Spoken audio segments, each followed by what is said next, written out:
Welcome to Music Crush, a new music podcast hosted by the Flute New Music Consortium. I'm Nicole Reiner. And I'm Elizabeth Robinson.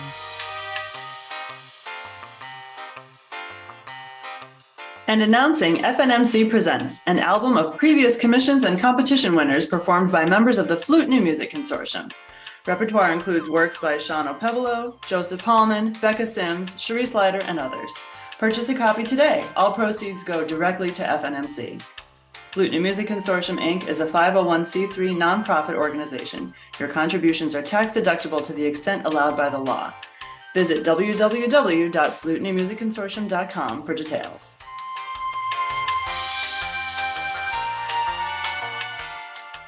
A flutist with a new music focus, Meerenai Shim promotes contemporary work through myriad channels, including as a solo performer, her chamber ensembles including AB Duo and Aryan Flutes, her record label, Aerocade Music, and her own discography of 3 albums, all of which have been warmly reviewed.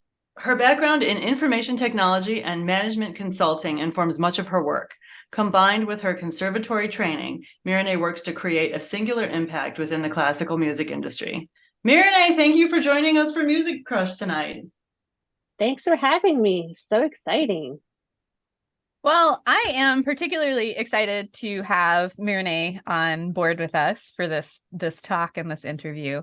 Meerenai and I have known each other for a number of years, dating all the way back to millions of years when we were both grad students together. In the time since we met, Meerenai has recorded all 3 of those albums and then started her own record label, in addition to having so many successful chamber organizations. Meerenai, you juggle a lot. You wear a lot of hats. Can you tell us a little bit about what you're working on now and how you balance all of it? I guess right now, I'm in the throes of finalizing the final mixes for Elizabeth Robinson's upcoming album on my label. That's you. Yes. So yes, that's what I'm spending a lot of time on that, listening over and over, so that I can really be sure that this is the final version before it gets sent for mastering. AB Duo, we've been sort of on a hiatus for various reasons. I mean, COVID didn't help, so we're now just starting to get back into things, planning some recordings and things. Like in the immediate future, I recently joined the board of directors for Friction Quartet. Ooh. They're an awesome string quartet in the Bay Area. You should all check them out. So I am gonna sell merch at their merch table tomorrow night and Saturday night. So I'm all excited about helping other musicians in the area be even more awesome if I can. So can you tell us a little bit about how you fit all of that into one person's day? I don't. I spent half the time sort of freaking out, going, okay, what am I supposed to do today? And what didn't I do yesterday? And oh crap, what should I have done last week? And then I have like decision paralysis, and then half my day is gone, and then I just try my best to really do something really fast. So I really can't get to everything every day. That's the short answer. Nicole and I have been talking a lot with some of our recent guests about the sort of different mindsets or the different parts of your brain that you need to do various different aspects of your job. Do you find you have like a trick for switching between facets of your professional self, or is it just sort of most immediate fire first? Well, I mean, often it's yes, if there's a fire, sure, go there first. But I don't think I really have to like turn off or turn on parts of me. Because I'm pretty much what you see is what you get, like 99.9% of the time. And that 0.1% of the time is me trying really hard to have a poker face, and I should never play poker. So that's sort of a weird way of saying, I don't know. I mean, I guess the one place where I do have to make an effort to really think about what I'm doing is when I'm teaching Feldenkrais. Oh, I'm sure. also a Feldenkrais practitioner, so I want to make sure that I'm in a good mental and emotional place, so that when I'm teaching a class, or if I'm touching a person on the table, that I don't bring my weird nervous energy to them. Yeah, but otherwise, I'm pretty much like this all the time. Well, you already kind of brought up Feldenkrais, which we thought was such an interesting facet to balance against your work with the label and your work as a performer. Do you find that you have a favorite facet of your work, or that favorite facet changes from year to year or month to month? Um, I think my absolute favorite still is performing. Like that's what I am. I'm a introvert and I'm a hermit. I love staying at home. I enjoyed the COVID times, not having to go anywhere. But if I have to go speak in front of an audience or something, I will turn it on and ham it up and make a fool of myself and enjoy it the whole way. So yeah, I do love performing. But I think like Feldenkrais, it's not just like a separate thing. It's actually made me a better person in general. And it's sort of informed like every other part of my life because it just helps me slow down, be less judgmental, and be generally try to be like a better person. Not easy, but like Feldenkrais is definitely helping me, get towards that goal of being a better person. How did you get into it to begin with? Well, I got into it because I was a mess when I was about to finish my grad school, because I didn't know how to practice. I'd never done any like movement education, no somatics, no Alexander technique, no nothing like that before. And so I was just trying to practice really hard and power through just by brute force. And yeah, by the end of my grad school years, I had like nerve pain and numbness randomly in both arms. And my second grad recital was sort of a disaster. I mean, I did graduate, but it was it was sort of bad because I sort of in the middle of one of the pieces I just froze and I just suddenly couldn't see the music. My eyes were everything was blurry, and like I didn't know what was going on with my fingers. I felt like I was having an out of body experience where I was just making notes up. Anyway, so after that, a friend of mine told me about this week-long flute camp where the flute teachers also teach like Alexander technique, body mapping, and Feldenkrais. And so, I mean, I was about ready to sell my flute and really quit for real. And so I was like, okay, what can I, what have I got to lose? So I went, and it totally changed my life. I was like, wow, a pivotal point of, because it introduced me to the Feldenkrais method, helped me relearn the flute. Yeah, and through the Feldenkrais method, it helped me relearn to play the flute so that I didn't like practice with incredible tension all the time. That's amazing. Yeah, and actually that's how I got into new music, because when I was relearning the flute, I couldn't like play the regular repertoire because I'd have all these PTSD like associations with different pieces. So like muscle memory, like really terrible muscle memory about like how I would tense up in certain passages, or just like the nagging voices in the back of my mind going, oh, well, so and so wouldn't play it like that. Oh, are you doing this ornamentation correctly? Like, oh, that's not period. Or oh my goodness, that's like way too much vibrato, whatever. Like I had so many voices going on, telling like all the teachers who I've ever had, all the master classes I've ever gone to, like everyone talking at once and telling me I'm doing it wrong. So I had to put the standard repertoire away for a while, for several years actually. And I only focused on new music. So I started commissioning pieces because like no one's played it before. So there's nobody to tell me how to do it exactly. Wow. So it was helpful. Yeah. So that's how yeah, crash course in new music out of necessity. Have you gone back to playing any of the sort of repertoire standards in the years since? Yeah, I don't know, about 5 years ago, it felt safer to do, regular repertoire again. But it's just recently now that I'm like, I really want to program like more of a or older repertoire, I guess, because it's Sure. not all of it's standard, like older repertoire pieces for like concerts, like an entire concert of older repertoire of people like who are already dead, kind of thing, which I haven't done in quite a while. As a teacher, I interact with a lot of college students who maybe learned some repertoire that was too big for them in high school, and recently had the experience of trying to rehearse a piece I had learned in college with an adult colleague.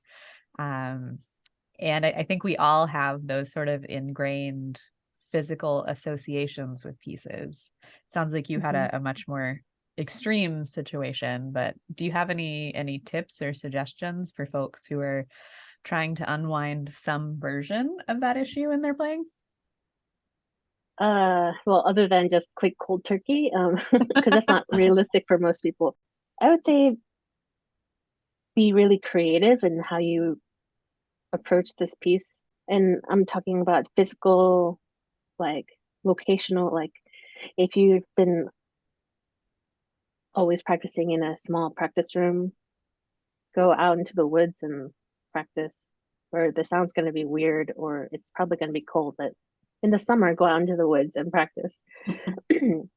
Yeah, or go to like a recording studio, like a really dead space and practice, because it's going to be sort of disorienting, or practice with like really thick sound reducing earmuffs or something, so that it'll make the sound so different that it'll make you pay attention in a different way. So it's take you out of that, whatever the usual was, and then like only practice things like standing on one leg, or I mean, it seems really silly, but like if it's a passage that you already have memorized, you can lie down on the floor, like prop up an arm with some pillows and play. Change it up as much as you can, because then when you feel like the old habits coming in, it'll be easier to feel because you're doing something so new. Sure. Because if you do it the old way, then like you're already used to feeling that way when you get there. That makes a lot of sense. Yeah, or whatever. Yeah, whatever else. Like if you can swing upside down and play, awesome. Go to a jungle gym and I recently reread a nearly decade-old interview where you announced that you had decided you'd only work on projects that included women and people of color as contributors. And that interview took place years ahead of the recent wave of public awareness. You started rocking a contrabass flute way before it was a cool or commonly done thing. And I've also enjoyed watching composers from your debut and sophomore albums, take off in the years since you recorded and commissioned those works, those composers. Do you think of yourself as a trendsetter, and where do you find inspiration for these new ideas you're always coming up with? I don't think I'm a trendsetter. Let's see. I would say, you know what it is? I spend way too much time online, like on social media and Twitter. And so through Twitter, like my eyes were open to all the injustices of the world and reading other people's perspectives, like outside of my bubble. And I think that sort of informed and then I started to notice more like, oh, like I'd get these emails from artists who had already finished, recording something, and it was already mastered, and they just are looking for a label, and they'll send me their stuff, and it sounded great. It was a great production, great performances, great music. But like looking down the list, every single person that contributed to that album, the performers, the recording engineer, the mastering engineer, all the composers, were all white dudes. And it's happened quite often. And suddenly I started to see that pattern. I'm like, what the fuck is going on? Like, they don't even have a token Asian, it's a classical music industry, for God's sakes, right? So yeah. And then I would see that like it's this business and most other businesses, it's really about who you know, who knows you, who's in your circle. And so I get it, but at the same time, it's like, like widen your circle, bring other people in. So at some point I had to make a decision, like I'm not going to release another project that's just all white dudes, all white cis dudes. And some of them were my friends. Some of them I have great regard for them. It just circumstances just made it like it just happened that everybody who worked on that album was a, white cis dude. I know many of those people who are on it, and it's not like they're bad people. They're great. They're great people. I would love to hang out with any of them at any time. It's just that, I'm just trying to gently encourage people to like look outside their bubbles. And because I know that they are really great musicians and artists and they have lots of connections, they'll be fine without, Aerocade music, being behind them. I'm sure, and a lot of them have found, homes with like much more prestigious, well-known labels and stuff. So I'm like, great, good for you. Go do that. And I knew that they could. But like the people who need me are not the well-connected white dude. How did Aerocade come about? How did you get into the business of recording and build this label? Well, at first I was about to, record my third album, and I was like, first I was like, oh, it would be cool if I had a label. Two, I'm too chicken to put myself out there and ask people what the process is to be on someone's label and submit it. And so I was like, I'll just make one up. I'll just so my initial plan was to make it a purely vanity label. It's just for my own stuff. Just put slap a name on it, it'll look better. But luckily, this composer producer Lanier Salmons in Monterey, he contacted me right after or right as I was releasing my first project on Aerocade. He was like, "Oh, I just produced this album, and I heard that you're starting a label. Like, could you consider this for the label?" And I was like, "What? I didn't even think that there was a possibility. Like, I would like release other people's music." So I was like, okay, sure, let's try that. And so that's how it started. And suddenly I'm like, oh, great, now it's more legit. Now I have a real record label. It's pretty, yeah, who knows? Never know what life's going to bring you. Wow. And I mean, I'm so impressed by how active you are in promoting those albums. I mean, of course you have skin in the game too, but I mean, I've certainly recorded with other people for other labels and not a peep once the album comes out. That's all on me. But you are on social media really regularly promoting everything that comes out, it seems. Is that a model that you saw anywhere else, or was this just you thinking, well, this is what I have to do to advocate for my people?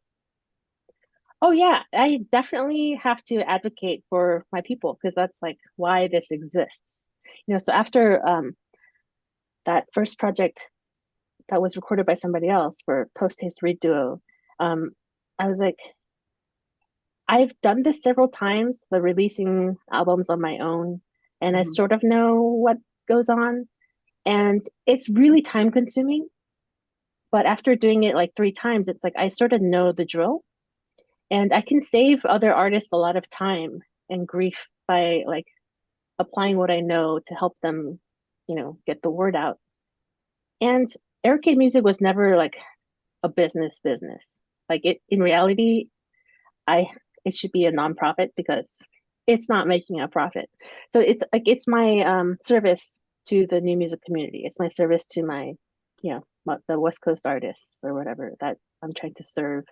Yeah, so that's why I'm always like trying my best to promote it and stuff. And I don't have like a big PR budget, so it's not like I can send the thing to some big old PR like place in New York or London and have them handle it because I don't have that, thousands of dollars every month to have them on retainer and whatever. Do you try to keep it local to West Coast artists as well?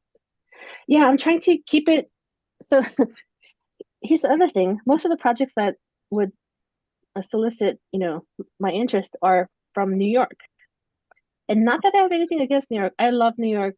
I love visiting there. There's because of the density of people, there's a lot going on. I get it. But why does everything have to be New York centric, right? Or Berlin centric? So I'm trying my best to promote artists or take on artists who are, West Coast mostly, or from like weirder places like Florida that, they don't have their own scene, So yeah, that's what I'm trying to go for. To be honest, if you're a white cis dude in New York, that chance you're going to get on Aerocade. But there's so many other labels in New York. Like, go to Right. them. That's beautiful. I love that. Yeah, now I'm gonna be accused of like reverse whatever racism or reverse whatever the fuck. Reverse everything. Well, I mean, you could do it a whole lot to balance out the universe, though, right? Because it's been going on for centuries. So I say go for it. Yeah. So I think you recently left Twitter, but Mhm. before that took place, I thought I saw that you were planning another solo album. Would you be willing to tell us a little about it? Yeah, I mean, it's been a while since only like 3 years or something, but actually, I think it was like 2015 was my last solo album release. So I was like, oh man, that's been quite a while. So, yeah, I have a by myself album coming out, and like by myself meaning like I don't think I'm gonna have like a pianist or other performer collaborator on there. It's just gonna be me, and it's gonna be some like flute and electronics things and things like that. So Any Nice. details you're willing to share? Pieces you're particularly excited about? yeah, geez, I think almost everything on it's gonna be new commissions, Cool. including one from Elizabeth A. Baker. So I'm really excited about Okay. that. Yeah, I don't know if it's gonna be live electronics. I'm guessing there's probably gonna be some live electronics, but yeah, I'm getting that early next year, so I'm excited. That is really exciting. We have really admired both your label and some of the innovative chamber ensembles that you've brought into the world. Do you have any tips for fellow entrepreneurial musicians or lessons you've learned along the way that you'd like to share? I don't know how entrepreneurial they are because I don't know what the secret sauce is for actually making money in music, honestly, other than yeah, teaching music. But to find satisfaction in those like putting together an ensemble or like a new venture, I would say the most important thing is if you do it by yourself, you can make sure like I am to a certain degree a control freak. So I like doing things myself, and I'm an only child, so I'm used to doing everything by myself, and that works okay. Um, However, I'm very limited in what I mean. I can only do things that I know how to do Sure. or that I know. So, if you want to go far, go alone, I guess. Or is that how it works? If you want to if you want to go fast, go alone. If you want to go far, go with others, right? Sure. So I would say, yeah, it's probably good to, but you have to find the really, really good partners. Like that's the most important thing. Just because somebody's super talented, you shouldn't like invite them to be in your group because they could be super talented and then be like, oh, I won this really awesome audition, bye bye, you know. So you won't be able to build anything with them. Not that that's always the case, of course, but and you have to, it's like chamber groups are like marriages. You have to have everybody has to have similar goals in life. Like, oh, this is what I want from my musical life. Sure. Do you want that from your musical life? Great. And then, are you competent to help me with that? Because, like, just like when you're trying to find a spouse and you want to procreate, if you want to have a child, you want to be like, is this person going to be trustworthy? Would I leave my baby with this person? And if you're like, I don't know, then that's not the right person. So like for your projects, if you're like, okay, if I can't do this, whatever my task is, like making the program or whatever, if I can't trust this other person to do this or some other equally important part of what we need, then like that's not the right person for your group. If they don't have enough interest and energy to bring into the project. So even if they don't know how to do something, if they're willing to learn, awesome. That's actually the best case scenario. But if they don't know how to do something and they're not interested in learning, like ditch them right away. It doesn't matter how well they play because they're going to hold you back. But of course, there's another model where you're like the executive director, you do everything and you essentially hire performers or hire other people just as needed to join your thing off and on, then that's another story. But if you need a completely democratic kind of like a string quartet or something, Sure. You want to make sure that the other three people are on the same page. Good That advice. is so hard. It's really hard. Can we just back up for a second and talk about how natural that sounded, though? The part where you were talking about looking for a spouse to procreate with. Hmm. Was that autobiographical? No, I never wanted to procreate. So, I know, but I'm like, kidding. but I do remember, giving some advice to a friend of mine a while ago, like who had like a boyfriend he was okay, but like completely like inept in like life.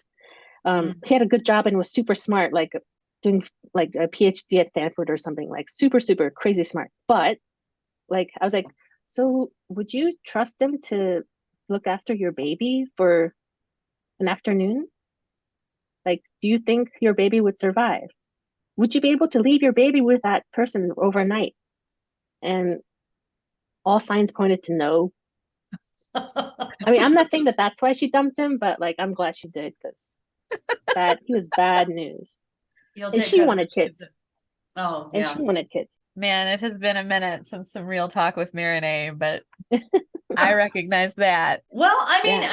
when you first said that, I mean, I remember being part of a conversation with you last year when we were all recording together about having kids or not, I think it was a little more jokey than that, but I remember that you and I are on the same page in terms of never having wanted to be a parent.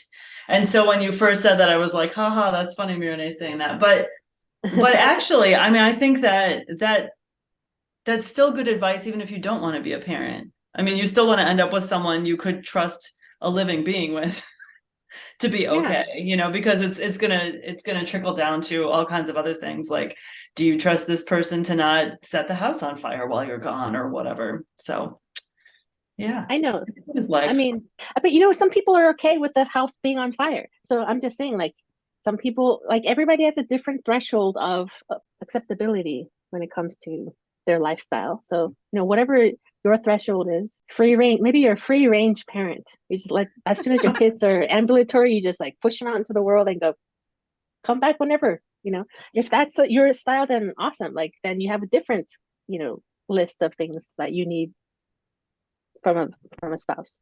I'm curious what your experience has been going from being a performer.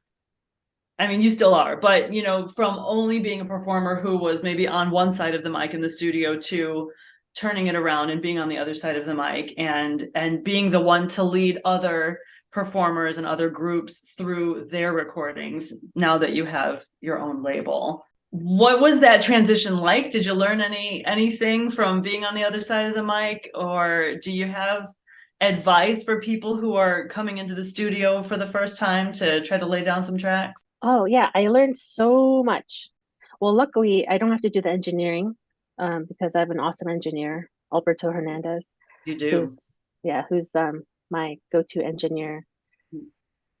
Because like I know a lot of people work with an engineer who doubles as a producer, or an engineer who helps with like keeping track of good takes and bad takes. But I think it's a little bit more than that, because I mean, I try to help plan how the recording is going to go, what we're going to do, how we're going to do it, depending on the instrumentation, and sort of figuring out what things to listen for or plan for, like for live electronics, like have a game plan, how we're going to do that.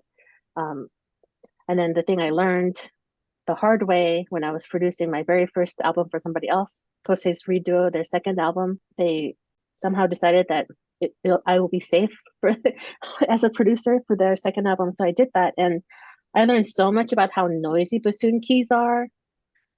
So now, like, I have that on my list of things. Okay, so what extraneous noises? Because like I was already aware of like vibraphone like noises, because recording with my percussionist. Yeah, now I know. Listen to everybody's instruments while they're like warming up or rehearsing or whatever, just to be ready for the rattle. I mean, as a non-bassoonist, I never noticed that before, but speaking to bassoonists after the fact, they're like, oh yeah, there's rattle everywhere. So and one of my friends played for me all these professional, like really well-regarded bassoonist solo CDs, and like they all had like rattle, rattle, rattle. I'm like, oh my God, how do you deal with this? And they're just used to it. But like from my Yeah. ears, I was like so jarring. So anyway, that's my yeah, I learned a lot. Do you see any musicians coming in kind of making mistakes, or having a lack of a plan? Or I mean, do you have any cautionary tales or warnings for maybe younger performers who are listening to this and are excited to delve into their first album? If you're not prepared, it's either going to cost you a lot of money for you to re-record or fix or whatever, and or spend a lot of time editing out all the notes that you don't like, or it's not going to be that great of a product. But it depends on your thing. Like if you're a singer-songwriter just going for vibes, and you're a singer with strumming some guitar, like if you're a little bit off pitch, it sort of like adds to the flavor maybe, or maybe the tempo between your guitar playing and your singing is not, tight. It probably doesn't matter because it's all about the message and the vibes. But like if you're trying to do like a minimalist, like Steve Reich piece, like you can't mess up. Because if you do, you have to spend a lot of time and money, editing and fixing all that. So, I mean, depends on what you're trying to do. But in general, don't mess up by preparing. I mean, make sure you're prepared, and make sure, and if it's your solo project and you're hiring friends to perform with you on this album, I strongly, strongly recommend paying them a full rate as if you're hiring them from a legit gig. Because no matter how good of a friend they are, no matter how good of a resume they have, they might not take it seriously, and they might not bring their A game to your recording session because they're just doing you a favor. That's why yeah. So maybe don't just work with friends because they're your friends. Only work with your friends if they're like really conscientious and really awesome at what they do. That's very interesting. It's an interesting approach. Yeah, but it happens to all kinds of people. Like I've heard about like non-classical people who are like major like studio musicians, like they just come in last minute and just lay down like whatever tracks, whatever their instrument is, and they'd be in the scene for decades and doing great and everybody loves them, and then one day they just lose it and they just like come in with a terrible attitude and like mess everything up, and it's like the whole recording session's messed up because of them. So and they were expecting to be paid their normal rate. So I don't know, sometimes shit happens. So there you go. There's that too. Did you ever hear this story that so many of the recordings that Ron Paul made back in the day were completely unrehearsed? He'd just walk in and of course this is according to self-report, so who knows, maybe he had practiced more than he wanted to admit, but there was this myth that he would walk into the recording studio and just lay it down, having never played with the pianist before, all of these masterworks. I wouldn't be surprised if he played through it 2 or 3 times and then they made a edit of those. But back in the day, they didn't have digital editing like we have now. And so it was all done on tape. So editing was a lot more laborious.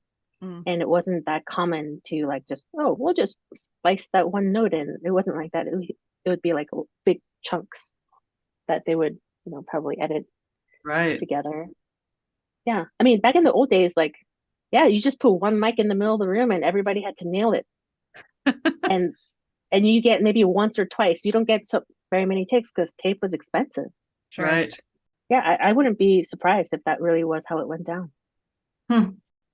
Thinking about the past and thinking about the future, not that I'm asking you to have a crystal ball, but I'm so curious for myself about where recordings are going, because nobody owns CD players anymore.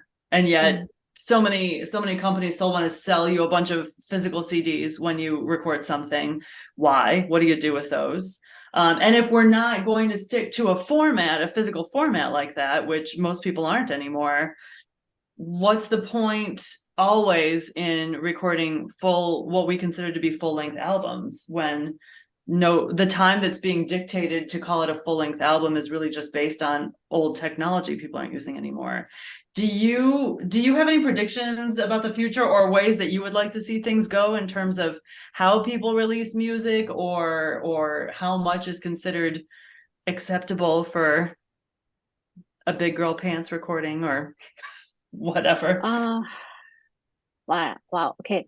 So if this was, if we're talking about like popular music, I'd say don't bother making any CDs whatsoever, right? But Mhm. for classical music, interestingly, there are some classical music reviewers, classical music DJs that only want physical media. Really? Yes. Wow. And so that's why I still make CDs. That's the main reason. Reason number two, for artists for artists that, this is their first project, it's nice to have a CD. It's like permanent record. It's tangible. And I, as an artist myself, I get it because there's a lot of things that go into the packaging. It's not just the recording, right? You Right. put in so much blood, sweat, tears into it that you just want to have this physical baby to cuddle. And so I think it's important to have CDs. Me personally, I am struggling. I'm probably not going to do a regular CD run on my next solo flute project. I might do a short run of, you know, um, duplicated CDs just for the handful of, if anybody, actually, even, I don't know, very few of those people who want physical CDs would probably be interested in this album. So maybe I can just burn it on my computer at home, like just make 10 copies or something. But yeah, but for classical music, I would say it sort of depends on what you need to get out of the album. Like if you need it for your CV and you're, in a tenure track position, you're trying to get that first full-time permanent job, then yeah, it's important to have like a full album, especially as a classical musician. Mm. If you're a composer who does a lot of, electronic stuff and you're not really interested in the old school like symphony orchestra kind of thing, then you might not need a CD at all. It's gonna save you some money, save you space in your closet, because like you said, Yeah. nobody has CD players anymore. Mhm. Yeah, maybe I think the no physical media is the future, unfortunately, because I myself appreciate holding the thing. Well, that's interesting to know that some reviewers are still requiring that. I mean, Yeah, I mean, but it's yeah. usually the older generation, so who knows? Maybe in another 30 years it won't be. I mean, okay, in 30 years everything will be totally different. Yeah. Yeah, that generation of reviewers and DJs would be, not needing CDs anymore. Well, in the meantime, I still have a whole lot of expensive plastic coasters in my basement if anyone listening would like some. This is a question we always like to ask people. What are 3 pieces that you're listening to right now? Or you could change that to what are 3 pieces you think we should all go out and listen to right now? Oh, the 3 pieces that I'm listening to all the time now are on Elizabeth Robinson's album, because I have to listen to it many times from, using different, like headphones or listening to it from the big stereo connected to the TV. I don't have proper monitors in my house right now. Yeah, and listening multiple times just to make sure that I'm satisfied with it. So yeah, and I would also recommend that when the album comes out early next year, that people should listen to the pieces on Aviary. Cool Do you stuff. have a favorite, or are you allowed to say that as the producer? I think my favorite piece is Foul Play. That one is cool. And if you wanted, if you wanted to play a movement of it, I can help you out.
Well, that's one. You got two others?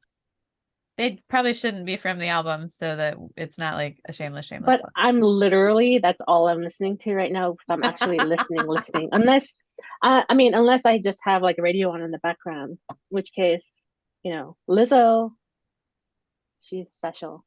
All right, Lizzo. Just like stuff you'd like to get out there for other people to listen to. Oh, well, I don't think Lizzo needs my help to plug her stuff. She doesn't need it, but she's awesome. So I would like to know, Just is there a it. specific Lizzo tune you're listening to? Yeah.